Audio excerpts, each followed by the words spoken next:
back to the Barkha Chulani channel. I hope all of you watching are safe and well. Yesterday, 10th of September, was World Suicide Prevention Day. I have a few thoughts and I want to cover 4 aspects to why one is so despairing that one believes it is better to die than to live. And these are the 4 aspects that I would like to cover today. Aspect 1. What is the motivation for someone to take his or her own life? Yes, all behavior has motivation. The first motivation that may lead someone to end his or her life is communication. The person believes that he or she is not being heard and wants to send out a message to either a specific person or to a group of people. They believe that by ending their own life, they may somehow be understood or heard. Point 2. Escape. Somehow the person believes that life is so unbearable for him or her that the only way to deal with it is to escape from it. Yes, I know it sounds a little strange, but let me exemplify. There are people who are unfortunately angry and perceive that they are not being heard by people who matter to them. I'll give you an example. A girl tries to end her life by taking an overdose of certain pills. She does it because every time in these last 6 months she has asked her boyfriend to come and visit her, he has refused. His reasoning is there's a lockdown and he's not allowed to step out of his home. She wants to convey that if she doesn't get it her way, she will unfortunately do something as self-harm. Thankfully for her, she has survived the incident.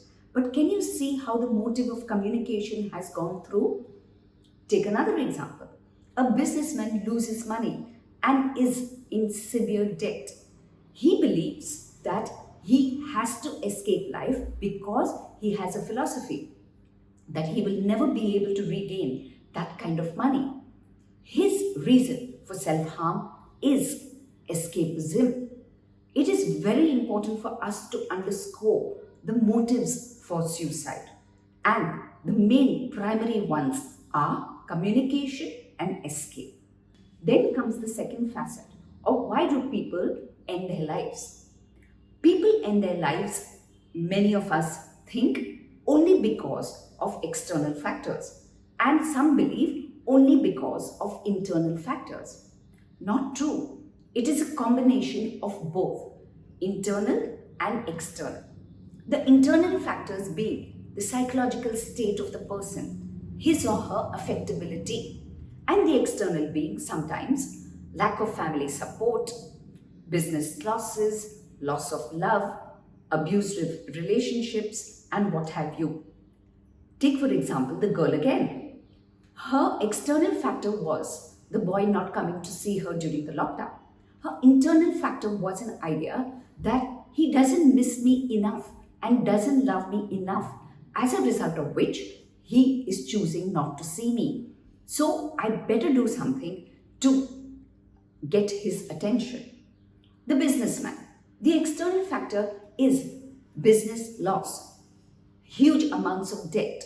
His internal assessment is, I in no way have the ability to recover this.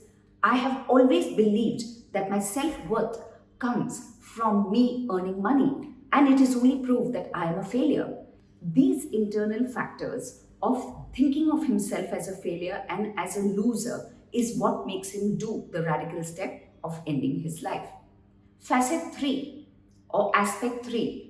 How is it that suicidal ideation develops? It is a combination of 2 facets.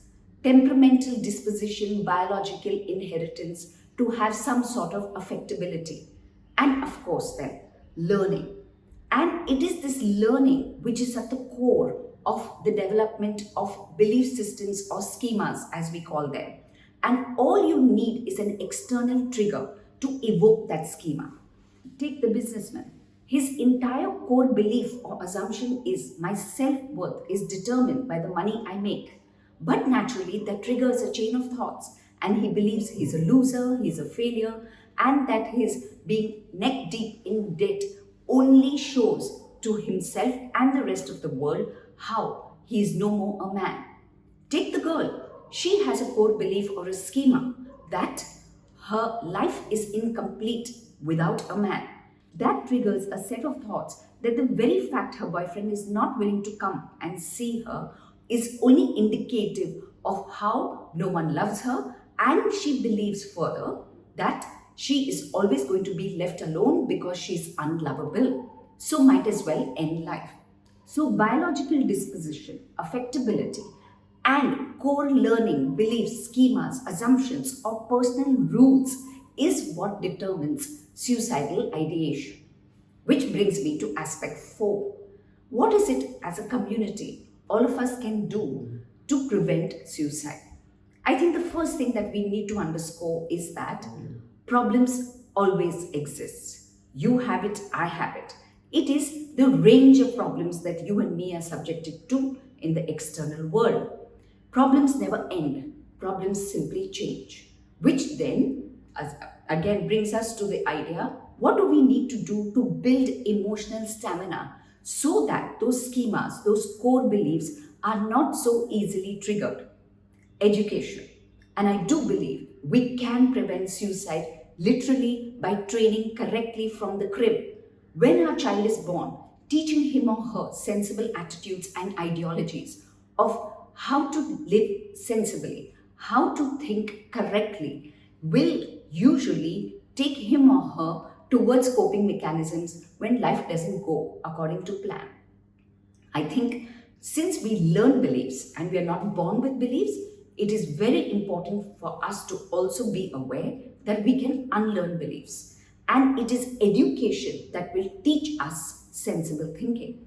My question always is, why wait to unlearn something? Why not learn it correctly right from the time we are born? Take care, stay well, stay safe, stay healthy. If you like what you see, please do hit the like button, please do share my video. And of course, continue to write to me at varkha@varkhachulami.com. Till then, it's goodbye and thank you.